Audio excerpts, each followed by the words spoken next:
had to talk down from suicide. Orion goes on to say this included Quite taking advantage of their memory issues in order to gaslight them. Specifically, Quite would keep their conversations on Skype, which automatically deletes messages after a set period. And he also strongly preferred talking via voice chat. So, if Orion recalled something that Quite said, Quite would have deniability of ever saying it. Quite denied using Skype for this purpose, saying he preferred using it because it had video chat, which Discord did not yet have. He also clarified that Skype didn't delete messages unless someone manually did it, and he actually published all of their Skype conversations that he had access to. He also showed multiple instances of Orion being the one to initiate voice chats because he was the one that would usually reach out to Quite. Eventually, their friendship developed to them meeting in person. At this point, Orion told Quite their dead name, but requested that Quite only use it in front of Orion's parents, who weren't aware that Orion is transgender. Quite began to allegedly abuse this knowledge, using Orion's dead name as a means of belittling them. Quite flatly refuses this claim. In fact, Quite published every message between him and Orion that he said he could get his hands on for public consumption, and there is no instance of him using Orion's dead name. In fact, one of the specific insults that Orion accuses Quite of using is actually an insult that Orion had used on himself almost word for word. Anyway, back to Orion's post. According to Orion, Quite established a rule that no pictures were to be taken of him, though he could have pictures of Orion. Eventually, Quite allowed Orion to take some photos of him, which Orion kept to themselves. Now, according to Quite, he didn't take photos of Orion during this trip, and he says that he was very private of his face at the time as an anonymous creator. He specifically points out that this fear was warranted, as there have been several instances of Orion doxing or leaking his face without permission, both in 2018 to friends and to the entire internet this month. Now for how Orion described the alleged assault. By their next meeting, the friendship had become more flirtatious, with them agreeing to be intimate together. However, once Quite initiated, Orion described feeling uncomfortable and attempting to withdraw their consent,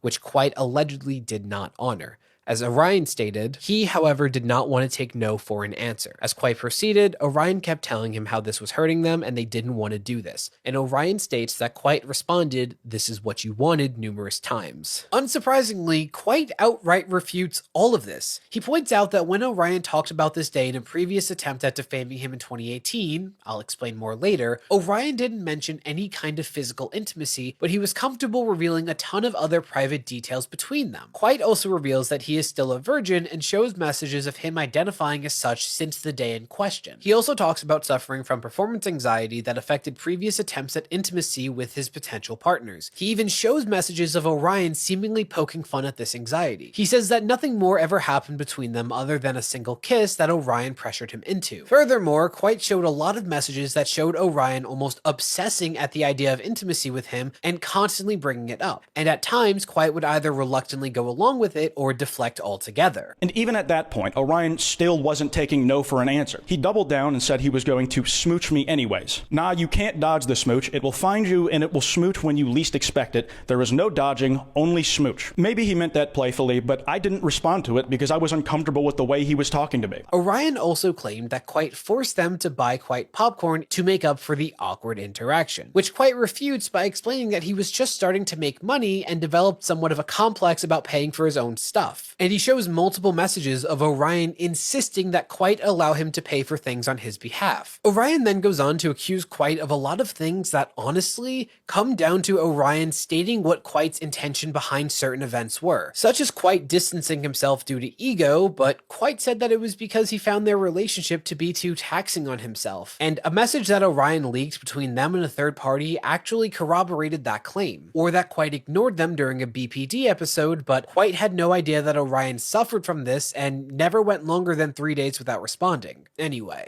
Orion then claims that when they previously tried to come out about their experiences, they were harassed into silence by Quite's fans. Now, Orion is talking about a video in September of 2018 that was a hit piece at Quite that Orion took part in. Quite, reasonably in my opinion, argues that it's not fair to bring up the bad reception to a video that Quite never responded to or acknowledged publicly, though he disavows any harassment potentially done by a fan of his. And there's a lot more to say on that video, but I'll get to it. Now, according to Orion, he, quote, was able to set up a call to reconcile with Quite. And in this call, Orion says that Quite attempted to gaslight him and say that Orion assaulted Quite, referring to Quite saying that he was uncomfortable with Orion kissing him. The assault, Orion says, I accused him of is in reference to me telling Orion and Danny that I was uncomfortable with that kiss. YouTuber Lord Bung was also there to act as a mediator who apparently calmed Quiet down and had him apologize for some of his behavior. Quiet's response to this simply was that, yeah, he was angry in this call. What set me off was that after I communicated that the kiss had made me uncomfortable, Orion denied it. And he said something to the effect of telling me that I was wrong and that we actually kissed more than once, saying that I had initiated it the second time. We did not do that. As I'm seeing it, Orion is lying straight to my face again about something incredibly sensitive to me. He's essentially told me that I'm wrong and I actually wanted it when we kissed, and that really I was into it so much that I kissed him again myself. He says Orion lied about events between them on multiple occasions, constantly talked over him, and he was dealing with being in the middle of a literal hurricane, which added to his stress. Furthermore, Orion had just participated in the aforementioned hit piece against Quiet, where they publicly exposed his struggles with self-harm, which he had never talked about publicly. I helped him through self-harm. Quiet also points out that Lord Bung being a mediator was unfair, as Bung and Orion had and have a close friendship, partnership, and at times a relationship. Quiet even points out that Orion says Bung was ready to cut through Quiet's BS, meaning they were never an impartial mediator. Now that's everything from the initial post, but Orion has made a few statements since.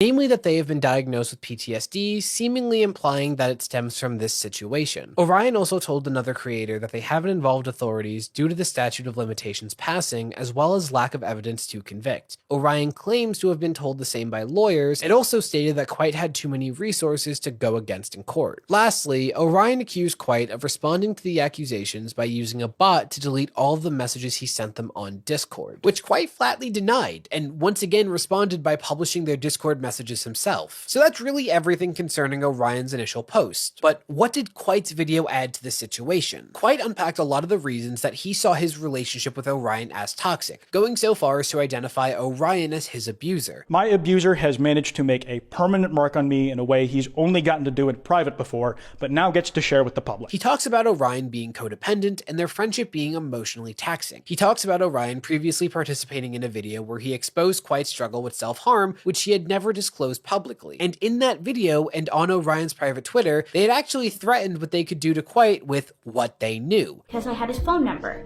as well as I'd met his parents, I had his address.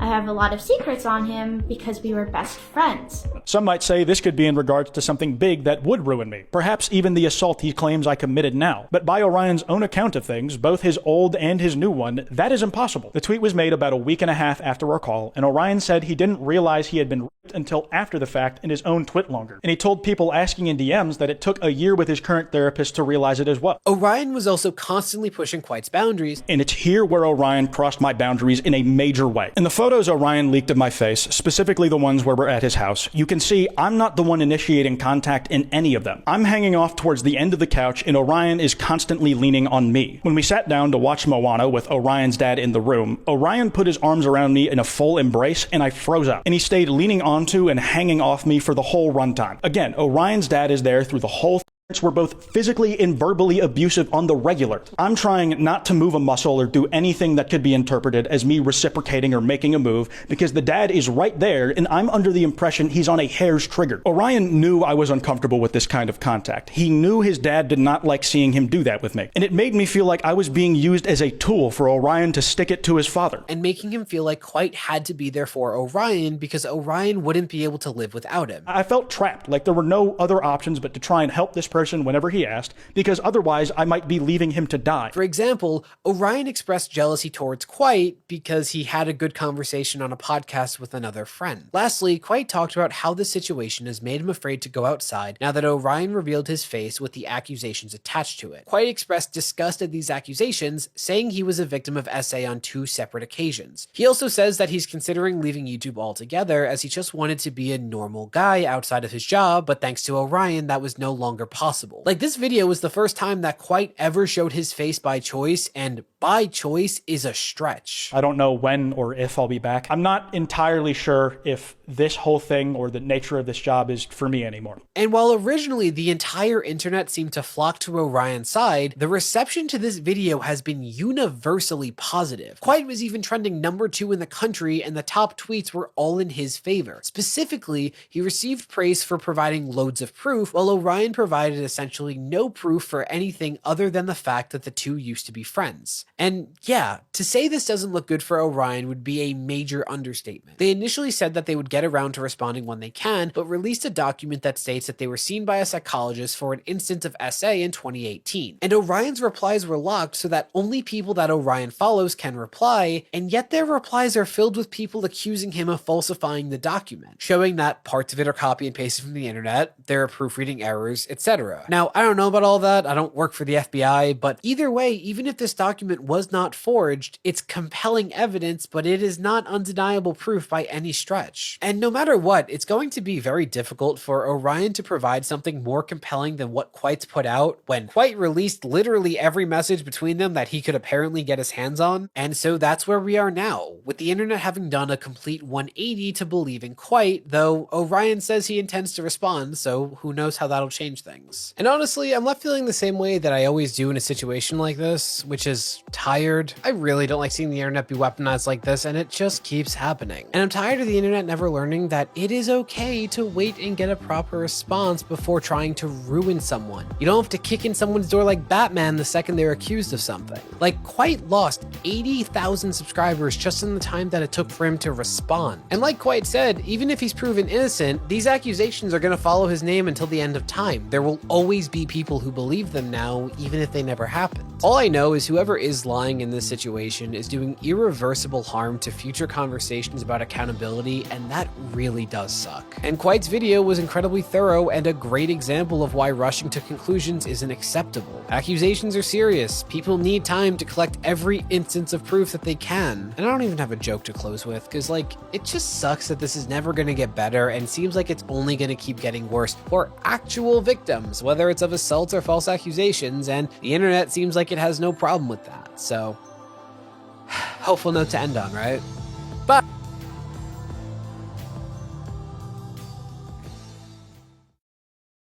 Ooh. I'll be the judge of that. Oh, that's nice. Oh! Searchable, verified reviews. That's better than the ham, and I've never said that. Booking.com, booking. Yeah. Today we've got a great revenge story that turns into getting a very nice free drink. We'll get into that in a bit, but first, I'm so petty, we're so petty. So this one goes back years when I worked in the restaurant industry and my wife was in recruiting. So there I was, in a new city, and like everyone who moves to a new city, in a new job. I was fortunate enough to land a job at a very swanky hotel restaurant where all the servers are either aspiring actors or influencers. We'll leave it at that because any info will give away if you're in Canada. I was in a guard manager position in the kitchen and responsible for presentation of dishes, and during busy rushes, I acted as an expediter between the kitchen and the food runners and servers. This is where the incident happened. Being new but fairly experienced, I was asking the chef to replate something because it was up a few minutes before another dish, which is fairly common practice. The server comes up to the pass and just starts talking to the chef saying, "Where's table 19's tenderloin?" Chef obviously ignored her, looking at me. That's where I politely interrupt her and say, "Sorry about that. I asked him to hold it back because of the polenta for the other meal." That's where I was stopped. She looked at me sideways while still making eye contact with the chef, says, "Why are you talking to me?" I immediately apologized and excused myself to obviously continue with the busy dinner rush. Being new, I didn't want to ruffle any feathers. Turns out she was a pain, was getting let go fairly soon. Months pass, she was let go. Sitting on the couch with my wife helping her read resumes for this really well-paying job with a great future. You guessed it, guys. I had her resume in my hand. My wife knew of the incident from the day it happened. We both checked out the resume. She had the qualifications. But what resume? I didn't see any resume. I should mention this wasn't the only negative interaction with this person. There were quite a few between our first meeting and the sweet, sweet petty revenge. Honestly, while you're probably hating the job of having to go through all these resumes and look for people you think sound like a good applicant, it must be like hitting a gold mine to get a resume like this, have all those memories flood back, and know you can have the satisfaction of essentially just ripping their resume up right then and there. Also, hi, I'm Steven, and if you enjoy awesome stories of revenge, why not hit those like and subscribe buttons down below? That said, our next story is, I mixed some cookie dough into my rude coworker's hair. So this happened a few years ago when I was working at a Dairy Queen. It was the second job I've ever had, and I wasn't very experienced with much of anything, but making blizzards was surprisingly easy and actually kind of fun. Issue was my coworker, let's call him Pillsbury. Pillsbury was a year or two younger than me, but because he worked there 1 month more than me,